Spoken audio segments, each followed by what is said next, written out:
ngiyi liste y'abakobwa mu Rwanda, babandi bakunda abahungu ku rwego rwo hejuru koko, babandi bari ruharwa bigendemo gake.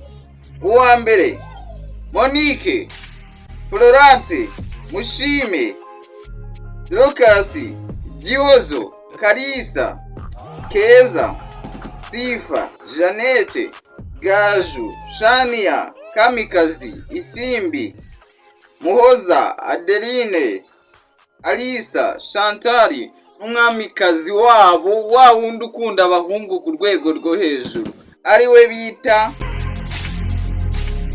Betty. Wowe none akunda abahungu birenzeho, gendemo gake, abo bakobwa jya ubitondera.